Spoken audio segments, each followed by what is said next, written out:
Too much focus on what police do and not enough about what policing is. While most police criticism is focused on cases of individual police abuse, corruption, and brutality, the more important discussion is about the agendas, inherent flaws and unintended consequences of the institution of policing as a whole. One of the most persistent reasons I see COPBLOCK.org contributors throw in the towel is frustration. Most of us believed, when we first began, that if we showed enough indisputable examples of police abuse, corruption, and brutality, people would understand that policing itself is a flawed institution. After you pour your heart into several articles, you hope to see the changes reflected in those cases and the public's view. And when there is no noticeable effect, many people find the pressures and hard work just aren't worth it. Which is why most of us who persist in our efforts have had to re-examine our ideas and actions and shift from news-based stories prompting accountability to more critical analyses and abolitionist narratives. We have been cleansed of the naive optimism that we can treat the symptoms and live peacefully with the disease.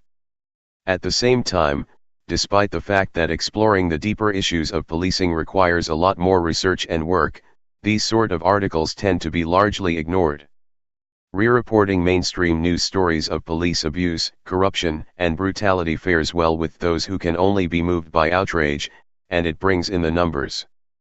But if that approach alone could change anything, we would have fixed policing a few thousand articles ago. Mainstream news has largely conditioned the public to believe that the only valid information is current events, related from information originating in the official reports of the authorities themselves. Any information created by those not affiliated with mainstream media and authority that asks you to think about the underlying causes of the issues in news stories is considered officially taboo and is being weeded out through various forms of censorship. And any time a news story or essay is reshared, it is derided for not being brand new. Which is like throwing away everything in your library that wasn't written this morning. Information always retains its relevance.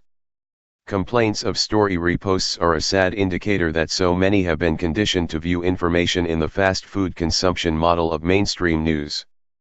We treat information like gadgets, obsolete as soon as a new model is released.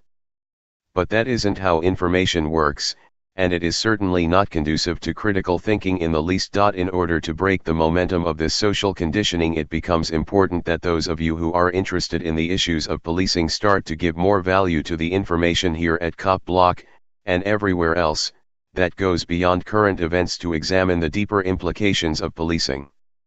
In my time as a contributor, I have written and read hundreds of such pieces, and am always heartbroken at how much such well thought out and written efforts are ignored and even despised. The consequence of all this is that police are no longer the biggest issue of the discussion about policing. We now face a far greater adversary, which is the apathy, laziness, and anti-intellectualism of humanity. Where stupidity reigns, brutality is king. And where deeper truths are buried in a sea of outrage fodder and victim porn, that reign is sure to prevail for a very long time.